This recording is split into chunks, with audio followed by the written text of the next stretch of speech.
Hello, and welcome to the Kenyon Review Virtual Reading Series. My name is Elizabeth Dark, and I'm the Associate Director of Programs here at the Kenyon Review. I'm hosting this event from the KR offices in Finn House on Kenyon College's campus in Gambier, Ohio. And this afternoon, in connection with National Poetry Month, we, along with Kenyon College's English department, are honored to be hosting a reading with Oliver de la Paz. As always, we are grateful to all of you who are joining us for these events. In a few minutes, Ira Segrungrung will begin by introducing Oliver. Oliver will then share his work with us for about 20 minutes, and then Ira and I will hop back on to have a Q&A with Oliver. You, as an audience member, are able to send a question or comment at any time during this reading by using the Q&A feature at the bottom of your screen. And I, as the host, will receive your questions. And when the time comes, I will ask them for you. We will not likely be able to get to all of the questions, but we will get to as many as we can. And you will note that the chat feature is not functioning for this event, nor can audience members be seen or heard. But before Ira introduces Oliver, I would like to show you our website. Can you see that? Yes, okay, good. This is the Kenyon Review website, kenyonreview.org. And if you go here to events, scroll down to reading series, this is where we have our calendar. Oliver is actually our last event for this spring, so it's a great way to end things. But you can notice what we've been doing over the course of this year. And if you would like to purchase Oliver's books, you just click on KR Bookshop. And you can see Oliver's books as well as books that were written by other people who have been part of our Kenyon Review reading series. And these are available for purchase at any time, not just now. And they will be there always. So at this point, I'm going to disappear for a while and let Ira introduce Oliver. And then Ira will also disappear for a while, but we will be back. All right. Thanks, Elizabeth. I'm kind of digging this virtual reading thing. So you can always see my best side. And also you don't have to see the big blanket fort that my 3-year-old built in my office. So, all right. So thanks for coming out. And so for the last 15 years, Oliver de la Paz and I have been playing a game of follow the leader. Oliver, however, has always been the leader. Before we started this game, before we even met, I already admired and envied him. I envied his work, of course, but even more, and please excuse my vanity, I envied his fashion sense. For a long time, I was aiming to be the only male Asian American writer who had impeccable taste in clothing, who could sport a sharp-looking sweater vest, who wore shiny leather shoes, who at the time had long, luscious, long hair I'd tie up into a ponytail. I was in my second year as an MFA student at Ohio State, studying creative nonfiction, while hiding my secret crush on poetry. My partner at the time had given me a copy of Oliver's first book, Names Above Houses, winner of the 2000 Crab Orchard Review Poetry Series Award. I read and reread the book. I bought other copies to give friends and future students. Names Above Houses was not like any other poetry collection I'd ever read. And for me, a prose writer dabbling and experimenting for the first time with poems, the book was somewhat of a revelation. A novella of sorts, comprised primarily of prose poems, following the character Fidelito Recto, a boy who yearns to fly. Through Fidelito, Oliver mixes fantasy and lore to create an allegory of immigration, religion, and belonging. Poet Rodney Jones said of the book, Oliver de la Paz has the strength and wisdom to step lightly with the heaviest of burdens. Denise DeHamo wrote that in Names Above Houses, Oliver weaves the odysseys of Jesus and Icarus into a lush and wonderful wanderlust. Indeed, Name Above Houses had earned all the praises. But in none of the reviews, none of the blog posts and interviews I'd read on Oliver then and still do now, none of them talked about how he could rock a blazer, or how he possessed a confident clicking walk in his boss-ass shoes, or how you didn't need to possess a ponytail or weird facial hair, talking completely about myself here, to be a fly Asian American writer. So yes, I admired Oliver and his work, and yes, I envied him, and yes, I did what one does when you admire and envy someone. I stalked him. And in stalking him, we began our 15-year-old game of follow the leader, where, as stated earlier, Oliver is always the leader. He suffered in Central New York, his first job. I decided to suffer in Central New York at my first job. He won the New York Foundation for the Arts Fellowship. I had to win one too. He decided to move across the country and teach at a public university in Bellingham, Washington. I followed to a public university in Tampa, Florida. He decided to be a board of trustee member for the Association of Writers and Writing Program, AWP. I followed a couple years later, but I just want to add right here, he made me do it. He was the chair of the Seattle AWP conference. I was the chair of the AWP conference in Tampa. Then Oliver decided to move back across the country to teach at College of Holy Cross in Worcester, Massachusetts, where he currently teaches. Well, I couldn't let him take all the glory, so I moved back north to Ohio to teach here at Kenyon. Meanwhile, throughout the years, Oliver continued to publish stunning collections of poetry like Furious Lullaby, Requiem for the Orchid, post-subject of Fable, and his newest collection, The Boy in the Labyrinth, a hybrid work, a blend of fact and fiction, mythology and realism that locates a father trying to understand and interrogate the complex landscape of a boy, his sons, who are on the spectrum. Oh yeah, Oliver is a father. I decided to be a father too. The difference is he has 3, I have 1. I'm not following in that game. And now here we are in this virtual space, in this strange time, but how better to spend it together, all of us listening to a poet I admire and envy, waiting for his next move so I can follow. He hasn't steered me wrong yet. Everyone, Oliver de la Paz. I think I'm muted. Nope, am I off mute? Great. Ira, thank you so much. That's a very generous introduction, and I wish I could also rock a ponytail.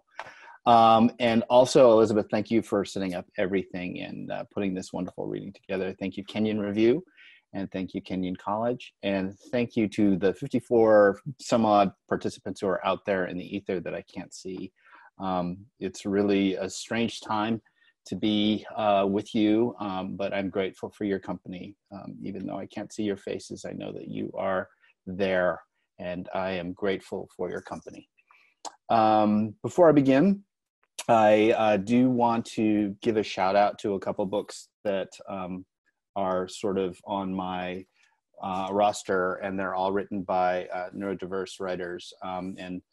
Right now I'm looking at this wonderful book. It's called Superman's Birthday is a Giant Problem. It's by Zach Moore and Dylan Yang. And they're both neurodiverse writers, really talented writers. And this is from the series. It's called Unrestricted Interest. It's put together by Chris Martin over in Minnesota. I'm also reading this wonderful book. It's called Authoring Autism. So if you can get your hands on that, it's wonderful. It's by Melanie Yergeau. And she's a neurodiverse writer. She's also a rhetorician, and she's looking at positionality in terms of writing. So I think it's really essential that we support these really wonderful and brilliant writers. I'll talk to you a little bit about this work, and maybe even talk about sort of my thinking and my structuring of the work as we go on.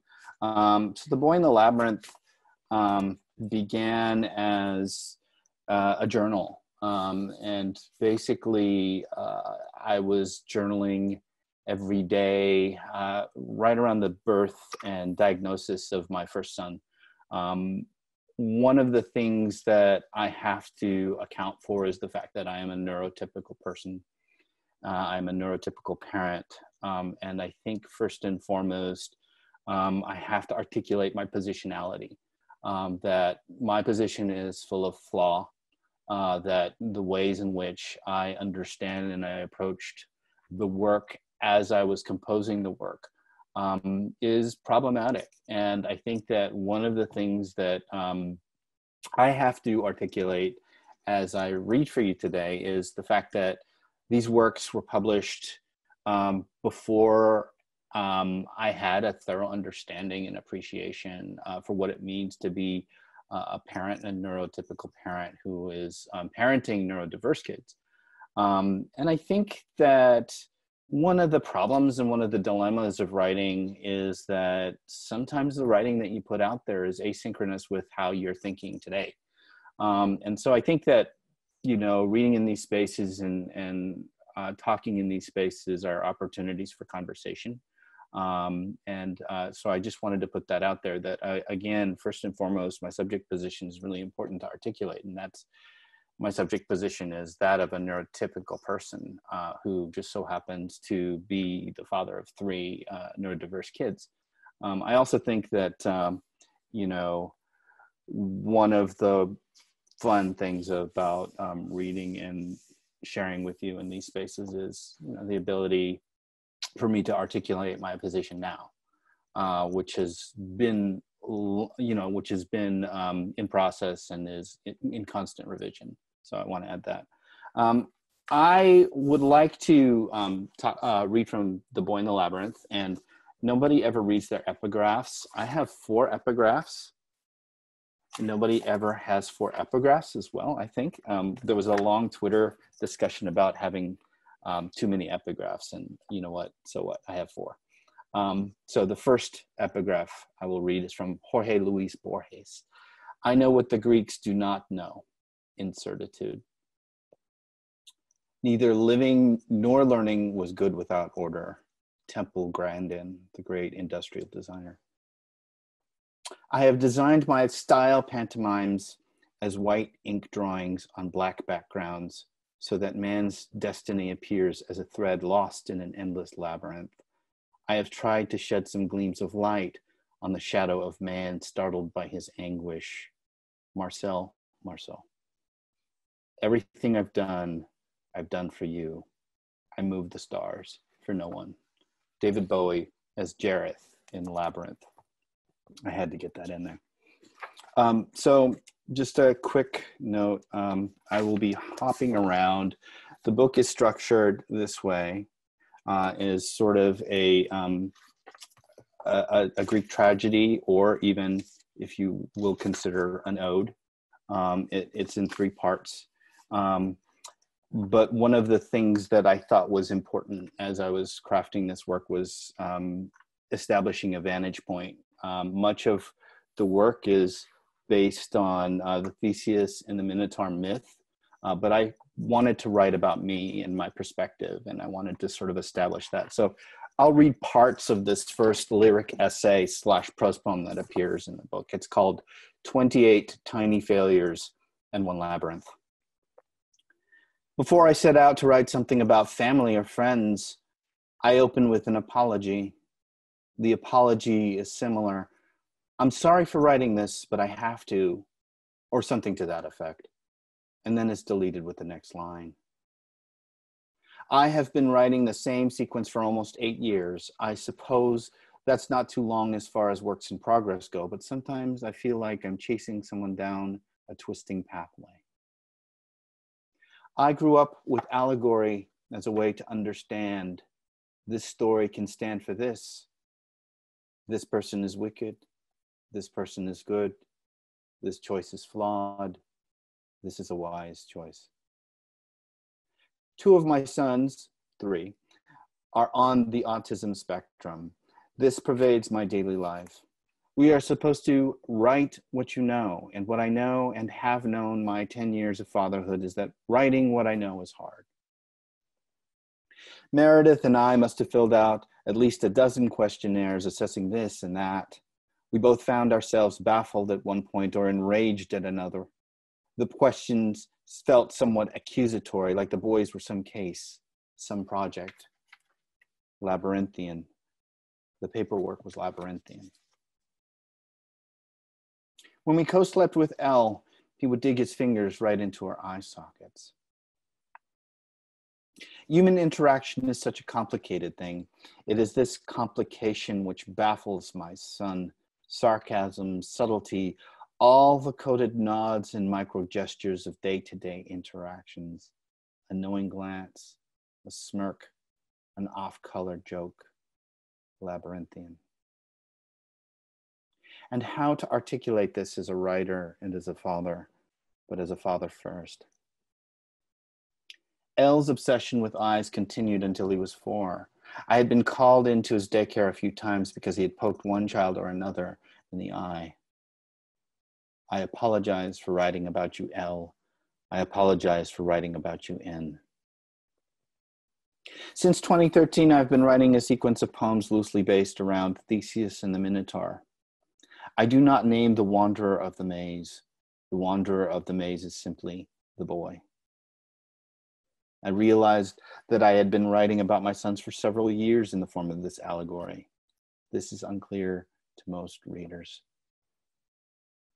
Here's a fact. I've written 100 Labyrinth poems. Here is another fact. I wandered in their maze without understanding them for almost 6 years. Here's a fact. I'm getting older, and my wife is getting older, and we acknowledge that our sons may not be able to care for themselves when we are gone. Here's another fact. That understanding keeps me awake at night. I remember rubbing my eyes after a fitful sleep. I remember looking at Meredith and seeing cuts from fingernails on her lids. I'm writing what I know. I also know this. I don't want to be the person who fixes this version of my sons to the page. This understanding keeps me awake at night. I wanted to understand my sons as well as a neurotypical parent with his own limitations and his own biases can understand a neurodiverse child. I am full of flaw and misconception. I am full of error. And so is the language at my disposal to articulate an experience, not mine. I apologize for writing about you, L. I apologize for writing about you, N.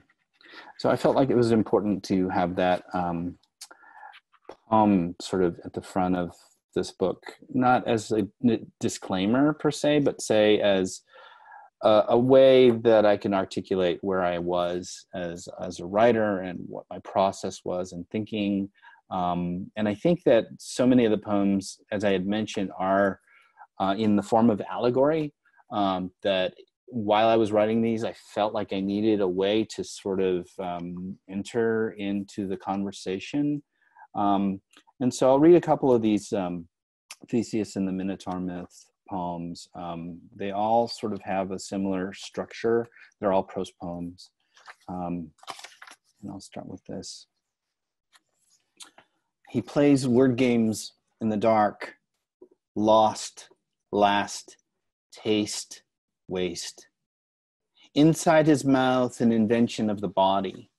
The fricatives rub themselves against his teeth. There is a river sound sliding past the corridors. There is a beast sound. The imagined orbits of birds throw their weight against the boy's ear.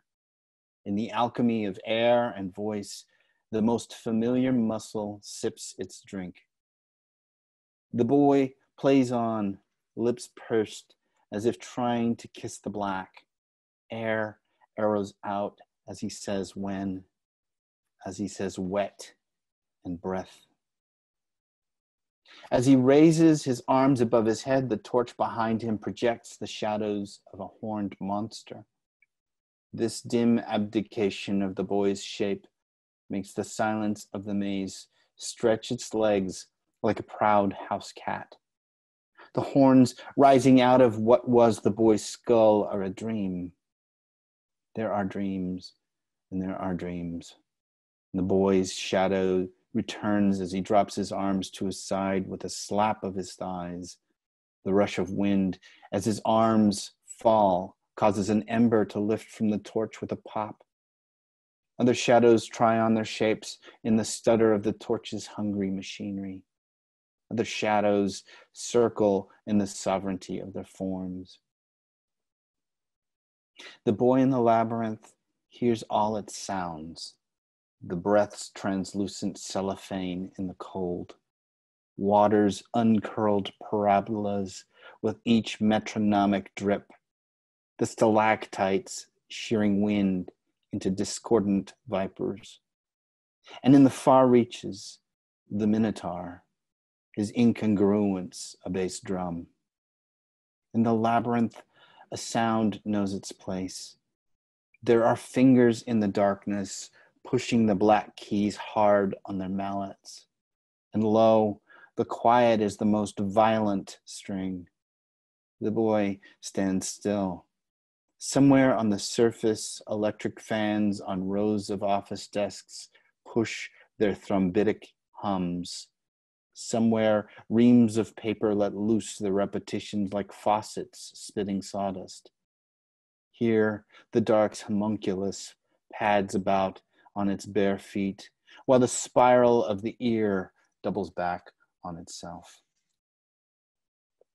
So intermittently through this book, I have these interruptions, and they're interruptions that are based on the autism screening questionnaire. My wife and I filled dozens of these as we were sort of in the process of attempting to understand what was happening, or where our boy was, because at the time, I didn't know anything. I felt that he was lost to us, and so we filled out these questionnaires. But I mean, I think that one of the problems with the questionnaires is there's sort of an expected answer, and I didn't like how I had to respond with a yes or no answer to any of these questions. So this is one of 3 autism screening questionnaire poems. They are in multiple parts. The 2 voices that are in this are, 1, the voice of the questionnaire itself, and 2, the voice of the neurotypical parent who is responding to the questionnaire. And this is one of the poems entitled Autism Screening Questionnaire, Abnormal, Symbolic, or Imaginative Play. Does your child flap his hands? Does he self-stimulate? In ecstatic moments, it is a kind of remembering the body as the body. For example, these arms are for grasping. These hands are capable of holding and touching the known and unknown. And how remarkable it all is. Scintillate the way wonder searches toward the filaments. Does he self-mutilate, inflict pain or injury? Huddled close against the soft thrum of rainfall against our roof, and his fingers hook into my eye sockets. It is always this. His fingers seek an empty to fill. Chorus of his nails pressed into my flesh, thrust into the seam of our borders. My body, his pain, our pain. Does he arrange toys in rows? Because design is a prism of the mind, because placement is in relation to, because the polyglot of form needs order, because blue car next to green car next to red car all along the highway, because the serpentine of die-cast metal relentlessly gleams, because form is relentless, relentlessly infinite. Does he focus interest on toy parts such as car wheels? Every object has a purpose. Every purpose hums its will. Plastic tires in close orbits, firestones nearly spun into the eye as if the urge to become the eye was the tire's concern. The idea that the thing could move beyond the membranes of the self to become fully boy, to be sewn into the boy's mind, and having been possessed intensely by the thing, upon the thing's cessation, grief. Is he obsessed with objects or topics?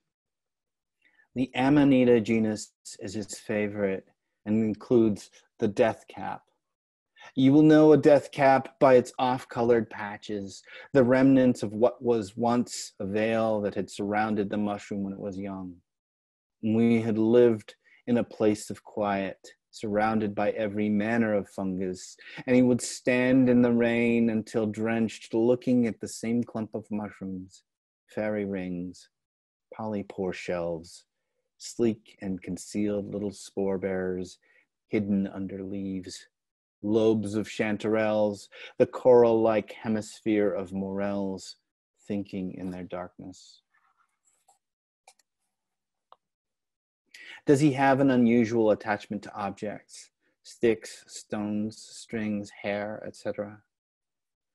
Pocketfuls of stone, chalcedony, and pyrite, the milky ghost of quartz, tiger's eye, iron flakes wedged into thin veins, oars reluctantly peering in tentacle-like threads sewn into igneous rhyolite, peppered granites and rounded skipping stones palmed and warm.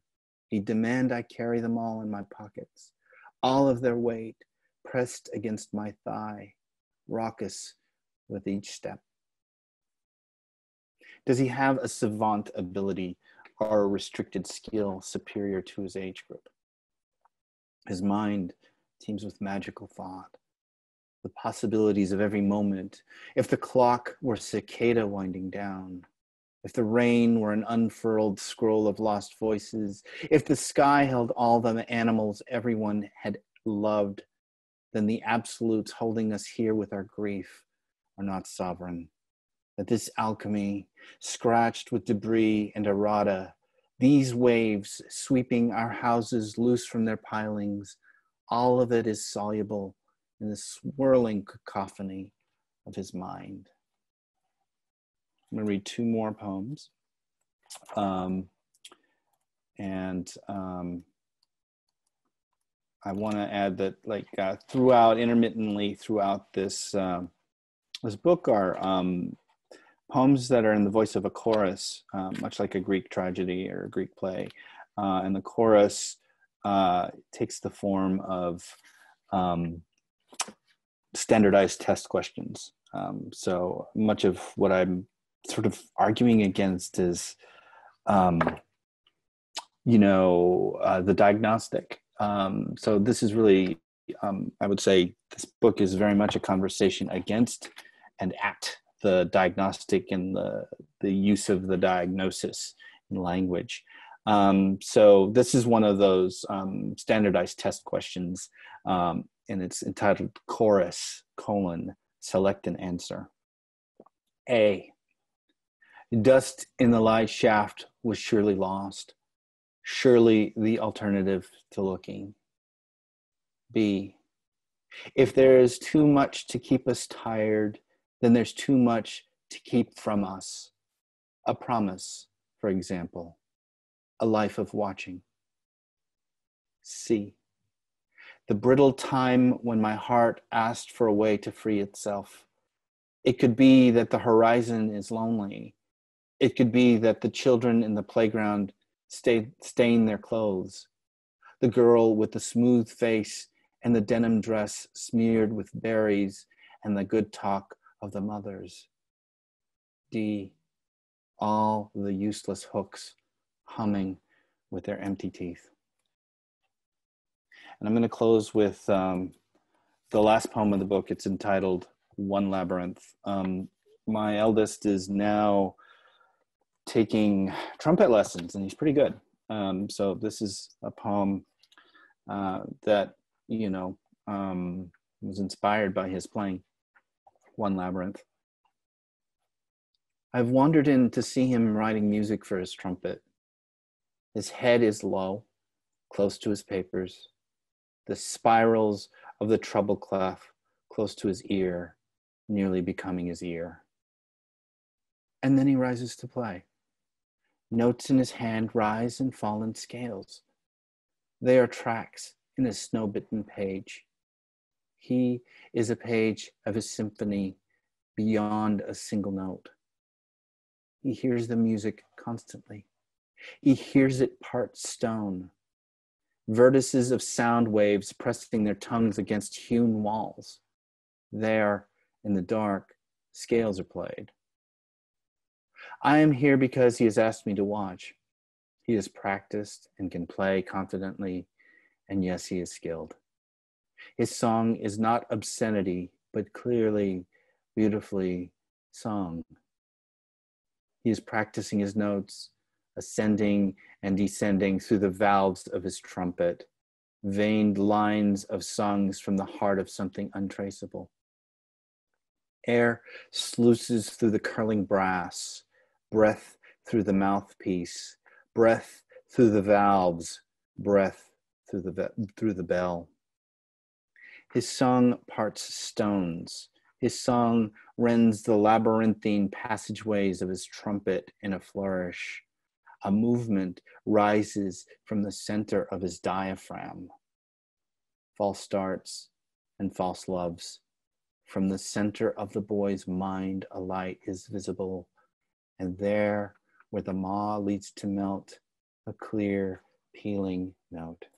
Thank you all. Thank you. Can you hear me? I can. Okay.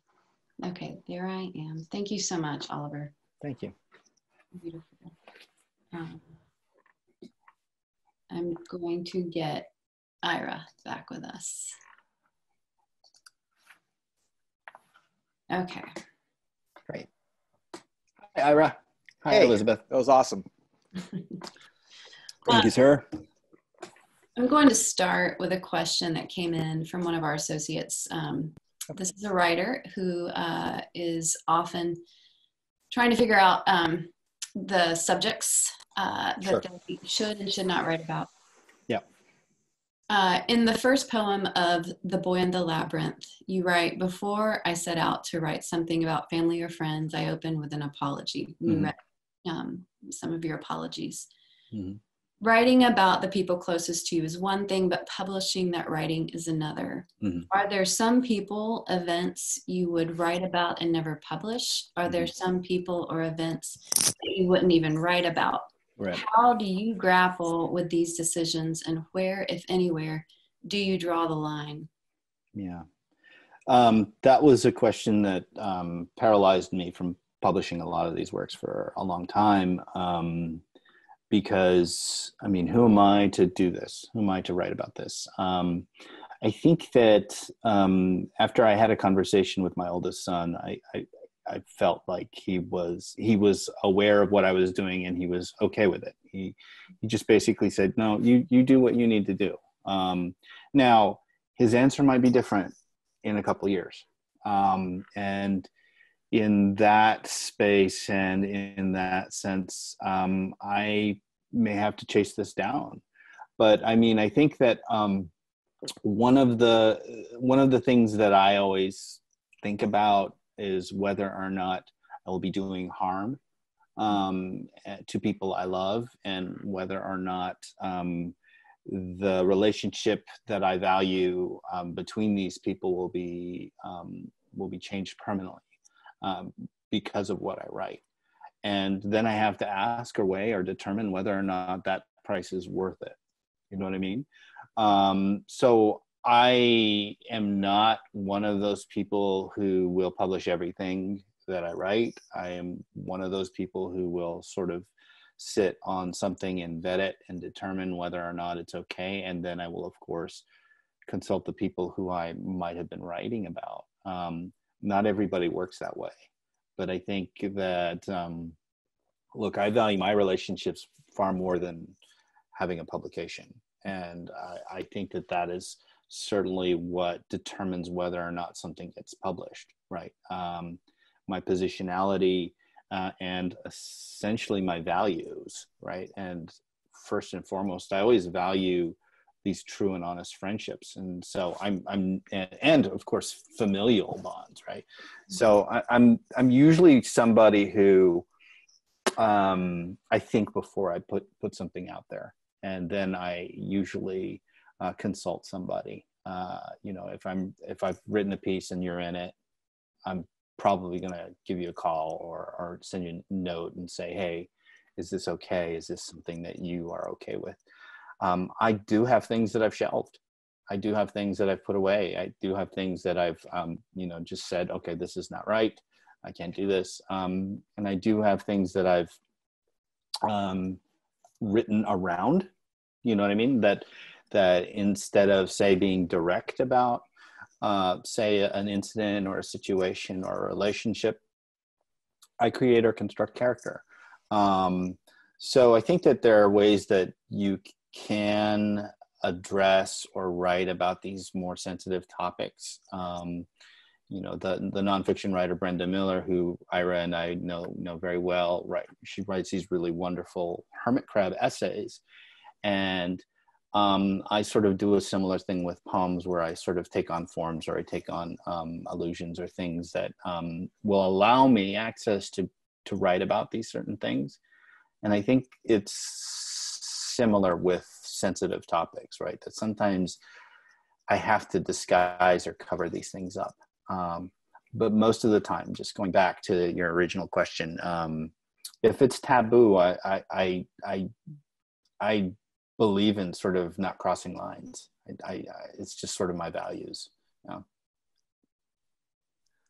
Awesome. I mean, and I think you said this, but to write it is one thing, to send it out is another, a completely different thing. So yeah, I think it's something that's great for young writers to hear. So you read your 4 epigraphs. So one of the questions from Rose, who is one of my seniors, said, how did you choose your epigraphs? That's a great question. So I thought it was important. I mean, like, I had to mention Borges, because Borges wrote that really wonderful and philosophical book, Labyrinth, right? And I think, you know, he was certainly one of my early influences. I think that there's a lot of surrealist and philosophical stuff, and there's a lot of conversation and debate and dialogue that's happening in this book that's sort of very Borges, if you will. The Marcel Marceau quote, I really was interested in him because of performance and his use of silence, and his use of the body as sort of the performative instrument for his work. And then, of course, Temple Grandin, who is this brilliant industrial designer who's also neurodiverse, who designed this really elaborate device that would allow the humane euthanization of cattle, which was designed sort of like a maze. She was really an interesting and important industrial designer, and a fantastic writer in her own right. And then, of course, just because I'm a child of the 80s, you know, Labyrinth was one of those Muppet shows that I thought was great. And it's like, I gotta figure out a way to get that in there. But I mean, I also think about that movie and how the Goblin King has in his possession this child that he's keeping away from, you know, Jennifer Connelly's character, and so there's also this myth making stuff that's happening there, which is very mythological as well. So those weren't arbitrary choices; they were actually intentional. And then I had like maybe one quote, and I thought, oh, this is a good one. And then I saw that other quote, and I thought, that's really good. And I just thought, screw it, I'll just put all 4 of them in there. Awesome. Yeah. I have to add that the baby from the Labyrinth ended up being, I think, the costume designer for the Dark Crystal, the new. Oh, that's version. Wow. Isn't that wild? Amazing. Wow. That's amazing. Anyway, Kathy Fagan writes, she would be interested to hear your discussion whether nonfiction strategies, and she mentions that you sort of talked about this in the first answer, whether nonfiction strategies influence the poems in this new book, and if so, how? Hey, Kathy, how are you? Yes, you know, I already mentioned sort of the hermit crabs as a strategy, you know, and I was looking in particular at, you know, allegory. Allegory as a way to sort of write the personal, using the Theseus and the Minotaur myth / allegory as a way to sort of write into the dynamic of me as a father trying to understand or come to grips with my limitations of understanding. So, you know, I think that wearing those particular disguises was certainly a way, those writing disguises was sort of a nonfiction trick that I learned from Brenda. And it was a way for me to sort of enter and probe.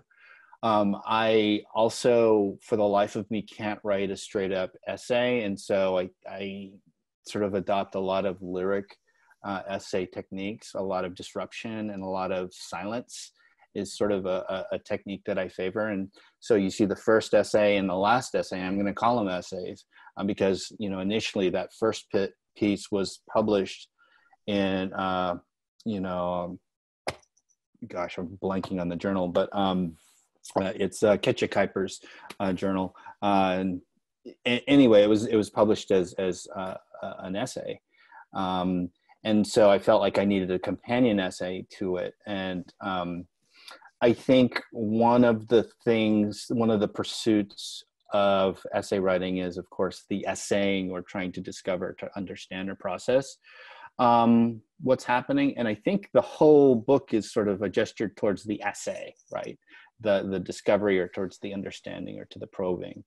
Now, it is a true and honest hybrid in how it's structured or configured, that there are some poetic moments, there are some actual poems that are in there, but a lot of the nods are CNF, right? A lot of the sort of the function and the structure of it is creative nonfiction. Yeah. And I think this is like a question's just attached to that. This is from Amelia. Mm-hmm. And she was writing about, she writes, I appreciate the interplay between your reactions as a parent and your interpretation of your son's experience in the Labyrinth. So how did you tap into your son's lived experience? And how did that translate imaginatively to apply to the mythology, the myth? That's a great question. So the Labyrinth poems were the earliest poems that I was writing. And basically I wrote them in a long sequence. There were about 100 of those Labyrinth poems that were written, and they were right on the cusp of my wife and I doing all these diagnostic tests with our eldest son. And they were influenced by a lot of the things that we would see him doing, and I think that as a writer, my attempt is always to sort of come to some level of transference, to see what is happening in this particular moment and translate that and transfer that into some level of symbolic meaning, right? This is what I was doing, and that's what sort of that attempt at writing these Labyrinth poems were, right? Because it is generated from me as a neurotypical person, translated across this literary landscape, using or applying myth and allegory and all of these tools that are language based. It's a failed attempt, right? That, yes, I'm trying to sort of articulate what it is that my kid is trying to, is feeling or experiencing. How the hell am I supposed to know that? I really don't know. I'm sort of having this quarrel with Keats right now. And it's this idea of negative capability, right? That the poet is able to sort of embody all of these things. And sort of in this century, the question is, but are we able to? How am I limited in my perspective to engage that? This is a real question that I have now.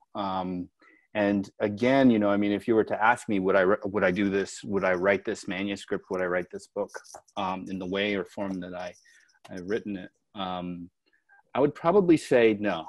I wouldn't do it. That I think that I know too much now. I'm a much better advocate, and I'm still learning about advocacy for my children. And I think that there's a level of interiority that I need to honor, that my kids have, that I need to honor. It doesn't change the fact, though, that these poems were written and that these poems were published, right? And that they were written and published at a time when I was still very much in a place where I didn't understand, right? And that I wasn't the best advocate. So, you know, I mean, I think that sort of in a sort of roundabout way of answering your question, Amelia, I try to emulate what I imagined my son's perception to be. And I know now, and I acknowledge now as a neurotypical parent, I don't know what the hell I'm talking about, right? I don't know. And I think that this is sort of the risk that one enters when one sort of embodies these spaces, particularly when we're dealing with something that's so close, right? It's so personal and so familial, you know?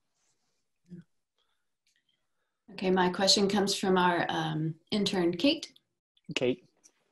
Your book, Names Above Houses, is a novella in the form of a sequence of prose poems. Mm-hmm. What did you learn when writing in two forms, and what, if anything, do you think a novella can accomplish that a novel does not? That's great. So from the novella, I learned that I was not as concise as I had imagined that I was. That I have sort of an impulse to tell a story in terms of what a story can bring and what, you know, those gestures of character and those sorts of things bring. I think that I feel when I'm writing, I want to be able to move a reader across the space of a book, right? And that sometimes when you're moving readers across the space of a book, you need to guide them, right? And so, you know, using sort of these traditional structures like novel or story was my early way of, you know, understanding how to move someone from point A to point Z, right? So I'm specifically talking about Names Above Houses, which is a novella in verse, and which is fairly plotted, and there are three essential characters, and basically what happens is that Fidelito, who imagines himself to be both human and divine, fails at that.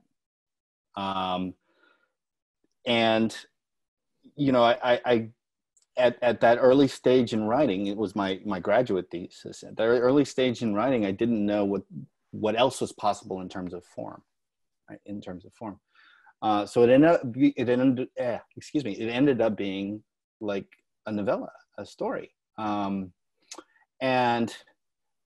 I learned from crafting that, that there were other possibilities beyond that shape. Does that make sense? That it's like I learned from the novella, I learned what else was out there. And that also I have a very attenuated attention span, a very short attention span. I don't think I could write long prose like Ira. I don't think I could do a novel per se. It also opened me up to sort of a deeper understanding of the way movement and momentum works in a book. That, you know, oftentimes it's useful to establish a vantage point, right? A position at the start of the book that your reader can sort of glom onto. And that is sort of why, if you look at this new book, I establish a vantage point, which is mine, to allow or enable a reader to move across it with the understanding that there is a position behind all of this. So I think that, you know, I took that lesson from the novella writing as a way to understand how you can move across the pages of, say, a larger work. I'm going to shift gears a little bit, and this is a question from Justin, and I think it's a question that really speaks to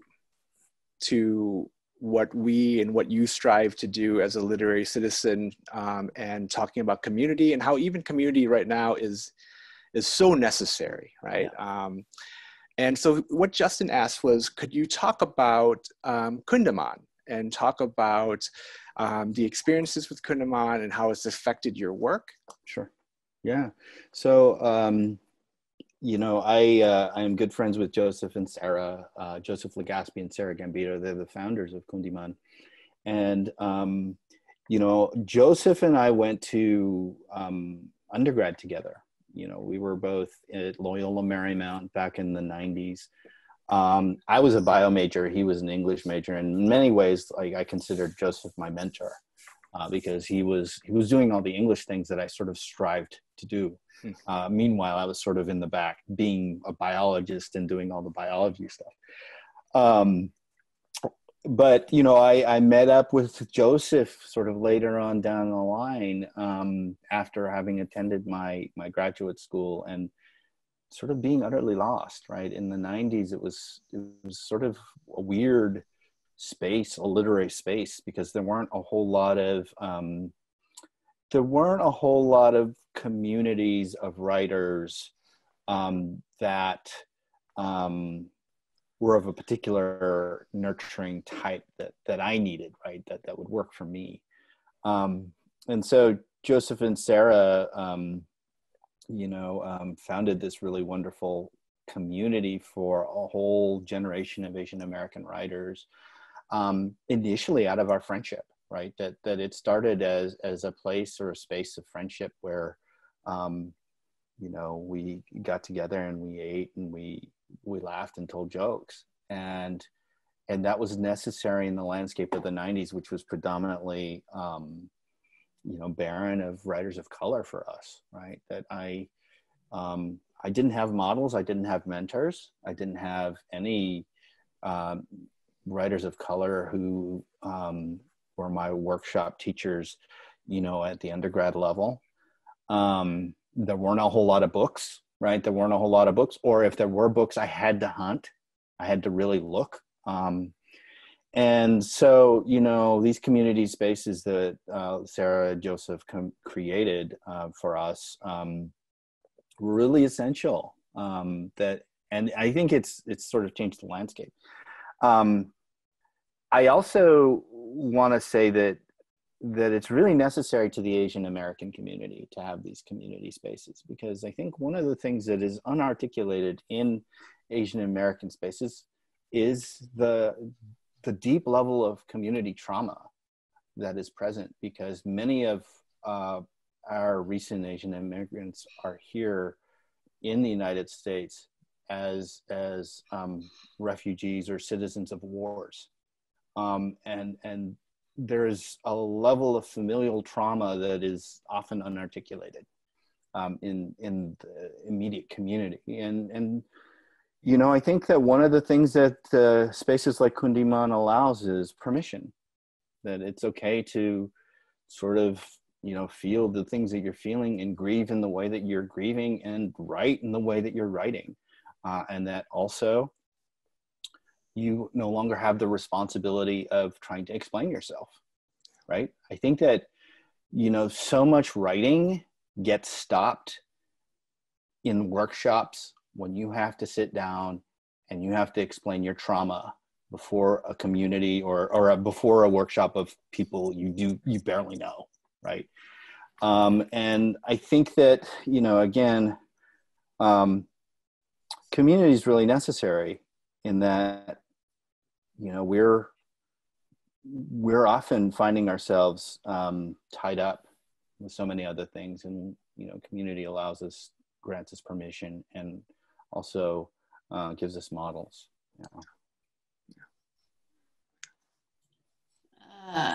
What was your path to becoming a poet? Oh, wow. And why have you chosen to focus primarily on poetry? Wow. So I was a good immigrant son. I was a bio major. I was pre-med. I did all those things. I actually got into medical school, but deferred, thinking I wasn't sure I wanted to do that. I was for 2 years an EMT in Los Angeles County. I was an EMT during the LA riots. And I would say that, you know, those experiences in the medical profession were great, and they were important, and they certainly helped me become a writer. But I had always been a lonely kid, and I had always been somebody who retreated to books and who retreated to his room and read. So I was always reading, and I was always solitary. And I think a lot of sort of my coming of age as a writer, took place in Eastern Oregon, where my mother ended up, after we immigrated from the Philippines to the United States. She was a doctor who, in order to sort of earn her citizenship, had to serve underrepresented or underserved areas. And she ended up in Eastern Oregon as sort of the lone pediatrician for miles and miles. And we were the only Filipino family, and I was an only child. And basically, what did I have to do? I had nothing. I was bored, and I read a lot. So I was sort of a secret, closeted poet all through my junior high years. I was always writing. I was always reading.